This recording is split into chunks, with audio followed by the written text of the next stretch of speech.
Kawai o na molokama Ui ui ui na nei Na kolo kolo I na pali Oe oe oe ne ana Kanani o ke kuahiwi E hiwa hiwa hoi oe Ahi mili mili hoi Kila kila wale oe Kalano ke ki e O oe a o wau Ila ila Kawai kaulana o na molokama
Kalana wale hoi oe Kawai o na molokama Ui ui ui na nei Na kolo kolo I na pali Hoe hoe hoe ne ana Kanani o ke kuahiwi E hiwa hiwa hoi oe Ahi mili mili hoi Kila kila wale oe Kalano ke ki e O oe a o wau Ila ila Kawai kaulana o na molokama Kawai kaulana o na molokama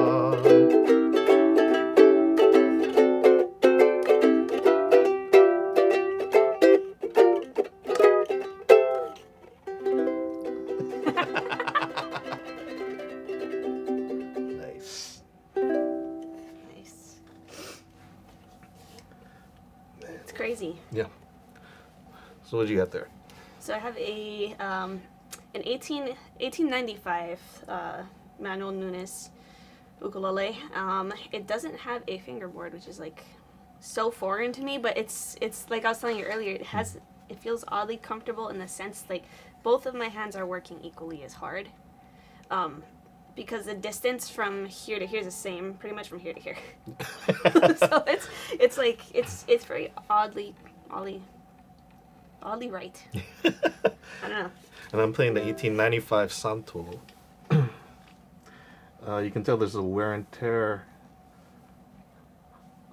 on the soundboard here, and it just lets us know that that this instrument has been played a lot. So that one, it's not like a pick wear even. Mm-hmm. Yeah. It's more like, what do you say, flesh tone? Yeah. Just a natural wear. And both of ours have wooden tuners on the back. Wooden friction tuners. So different. Yeah. It's so different. But how does that one make you feel when you play?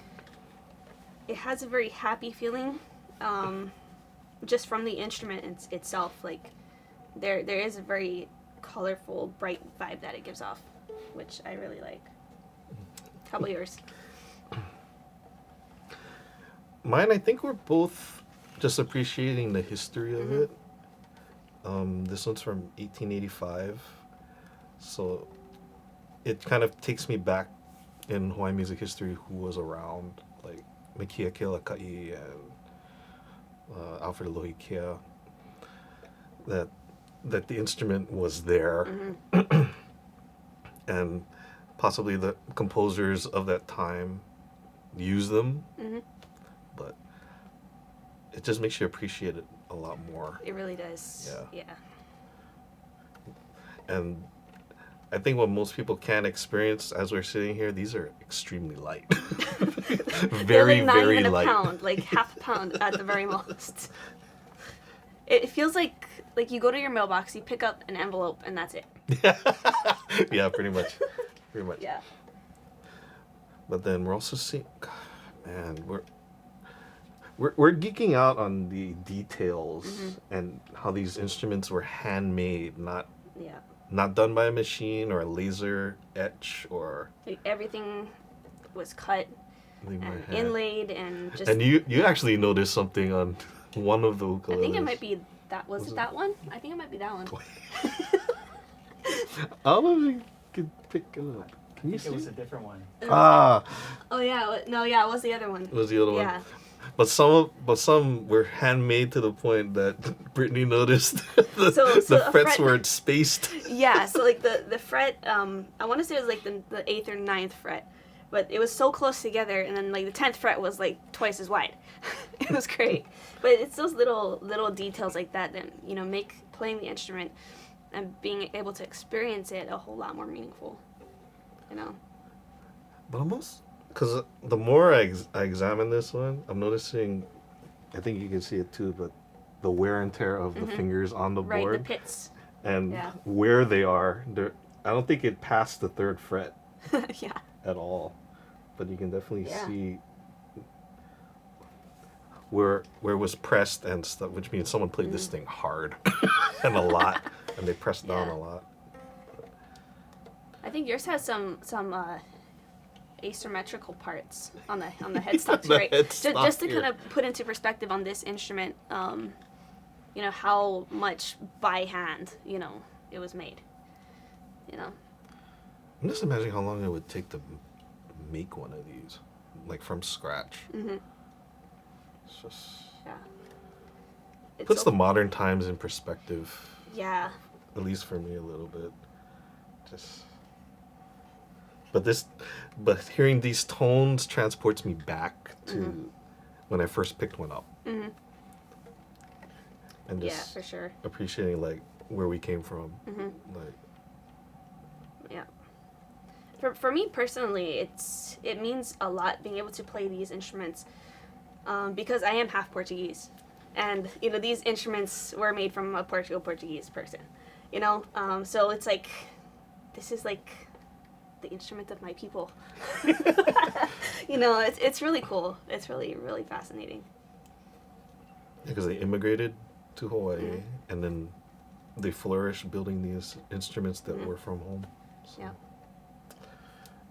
And Hawaii adopted it, and it's immortalized now. Pretty much. Yep.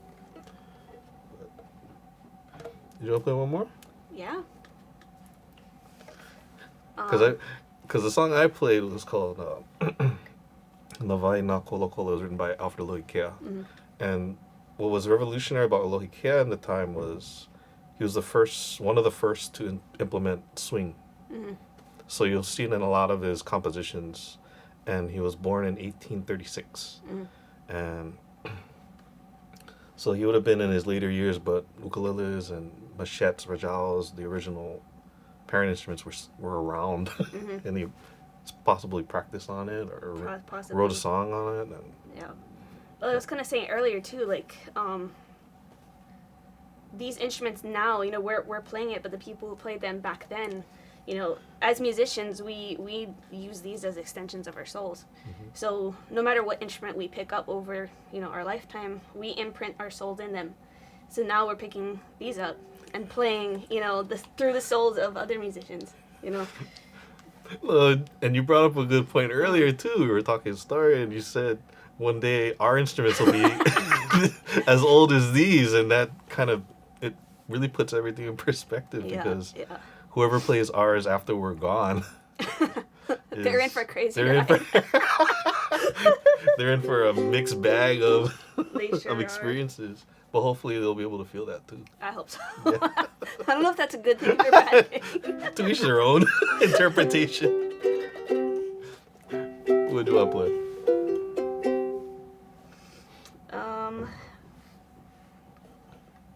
I don't know. I'm drawing a blank right now because I'm so intrigued by this instrument.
Kamakahi. Written by Queen Nunes Ukulele. Yep. Who's also Around that time. Yeah, around that time too. About 1895, 1885. So in between, the overthrow happened. Yeah. Very important pieces, I think, to especially play on these instruments. Because, I'm just thinking of, it takes me back to appreciate where it all came from. Because not only during the monarchy time, the composition and the storytelling and the music of that time. And we look at it now, just classics, the poetry used, the imagery, and yeah, man. I mean, there's so many songs to choose, and each one was written by a monarch at a certain time about something happening. And I think as musicians today, that's kind of what we do. We're storytellers. Right. Because for me, a song is a moment locked in time of what's happening, whether it be instrumentally, vocally, or anything like that. But it's just pictures. But as we're learning about these instruments today, it makes me want to learn more. Right, Like, right. learning's not done. Yeah. It's just. Learning never stops. Mm-hmm. Oh man. There's just so much so much energy from these two instruments here. It's crazy. I don't even know what to do with myself right now. I don't know. I can't sit still. It's Yeah. it's like you really want to play them, but then You don't want to play them? but then you realize how vintage they are, like 1800s. Like, but it also affects the way I play too. The way I play it. It's like I feel like I'm forced to play a little bit more delicate and clean. Yes. With these, because you really do hear everything. You know. But I think what helps is, as we were talking about before, the projection. It doesn't require as much for us to do to get a good tone out, because that's always the battle that we face is fighting dynamics, whether it be amplification or just the way the ukulele was built. But then my surprise is it's so light, but the sound just travels, so I'm not strumming hard at all. Right. And then the left hand's a different story. But just getting a clean tone, it makes me feel more comfortable. Right. About it. Just the selection process and going through picking the wood and, you know, knowing exactly what you're listening for before you even build it, you know, it's crazy. I think that's a good sign of a good builder, though, because I'm sure you've had the same experience. When we sit down with builders now, it's not, because honestly, we don't know much about wood. Right. But then when we tell the builder how we want it to sound, and they decode it, they're like, okay, I got it. This is what we're gonna do. Like, that fills me with like, okay, okay, I'm with experience. Right. But yours is all koa, Yes. and mine is koa body with spruce top. But yeah, because that one really projects. It's into really the loud. room. Yeah, and it doesn't sound like you're playing it hard at all, which is good. But I think also too, it's like the lack of bracing inside. You know, that just allows the wood to vibrate. It's like, because I'm also thinking too, the reason why maybe it presents so well, like volume wise, is because there were no amplification back then. Yeah. And then if you wanted to actually perform with these instruments, you had to power over everything else. Yeah, you would have to. The instrument would have to go over like the din, and Right. it's like there's all these little tidbits Yeah. to think about. Stuff you wouldn't think, you know, is ever considered when going into building such a small instrument. But do you find it in conflict sometimes? Because when I'm holding this instrument, I'm looking at modern technology, like the tuners. Like, these are wooden. Right. Like, the mechanical tuners are good, but then we were talking about earlier, it's string to metal to wood. Yeah. As opposed to string to wood, the wood tuner into wood again. I definitely think the wood carries some of that vibration out, because we do have, you know, gearing too, and a lot of, you know, grease inside that, you know, kind of does dampen the vibrations. You know, well, that's my opinion anyway. But I think having the wood tuners does make a difference. Yeah.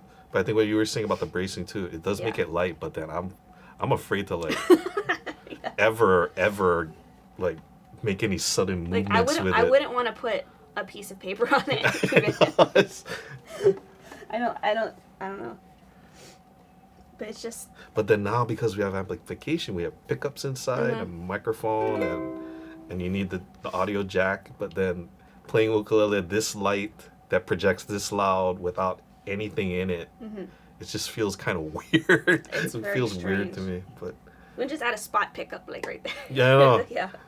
But good thing it's Mike, because I would never want to drill into this thing Yeah, ever. definitely not. But yeah, just seeing the different parts of an ukulele from 1885 and comparing it to the ukuleles I played in modern time, big difference. Yeah. But then, does part of you wish that some of that stayed? Yes, I do wish that some of it stayed, especially the weight. Yeah, I wish my ukulele was this light. Like, we're gonna go home and play our use and Yeah. like. And I wish that I could strum it with the same effort as I strum Right. these. These are really articulate, compared to the sound that we have from an ukulele now. Mm-hmm. Because we were talking about it earlier, but then when you played, I think it was either that one or the first one. You said it reminds you of the old rice neck, old 45. Yeah, my grandfather, back when he gave me my first ukulele, so when he was having me listen to all that older stuff, he brought out a Royce Mack record, 45. So he put it on. I was just like listening to everything, and yeah, so it's that sound.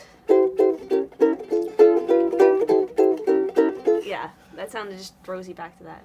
Yeah, because when I first played, I was thinking of Eddie, Uncle Eddie Kamai, and first recording I ever heard was Heart of Ukulele, and just being able to articulate, like, because it's about the same size that they played with too. It was this would be what, maybe soprano, mid concert kind, but they were able to get just so much sound. It's like,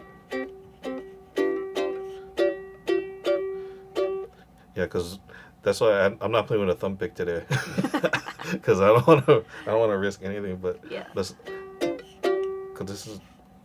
I like it, because this is actually how Eddie would strum, and when he does his rolls. Right.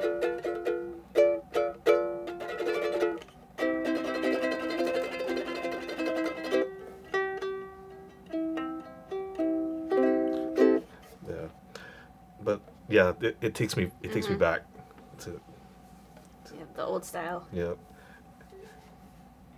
Also, I think about a lot of things, like the challenges they must have had, not only building it and just putting wonderful detail into their work.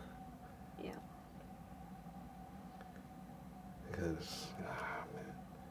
I think it's like, when I think about it, if they're performing and stuff, like how long would they spend tuning this thing between songs? True.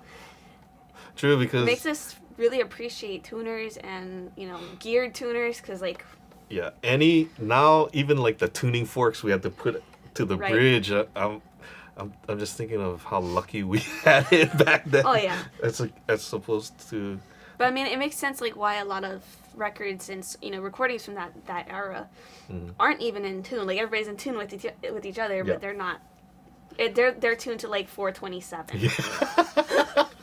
Yeah. Something way out of there. Someone play a G. Okay, we're tuning to that G. Wait. We're tuning to that G. Wait, okay. This G? Yeah. The flat one. That's true. Yeah. Yeah. Holding these puts everything in perspective for me, and how spoiled, Really, like, I've become. We can play, concert halls and stadiums and be heard nowadays, But now thinking back what the old players had to go through without it. And plus, because even the first ones, they weren't even tuned to this. Because this is machete tuning, the GCEA. And then they had the Rajals back then too. Yeah. And I'm like, man, there's so many tunings and right. a lot of factors here. But yeah, like just makes me want to learn more. I want to dive. Totally. I'm buying Jim Tranquada's book. Mine just got shipped. I know. I was like, when Jared's coming in. Yeah. Any details you find, like? Yeah.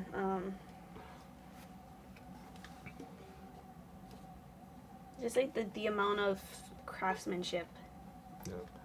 you know, put into, you know, the rosette bindings. Yeah. Because every time I look at it, I'm so entranced with the herringbone Mhm. going all the way around. Yeah. Just the fact it was all handmade. And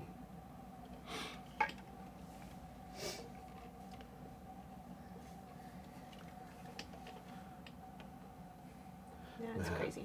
Yeah. We're very fortunate. We're very fortunate. Yeah. Very fortunate. Very fortunate to be trusted playing such I know. instruments. I know.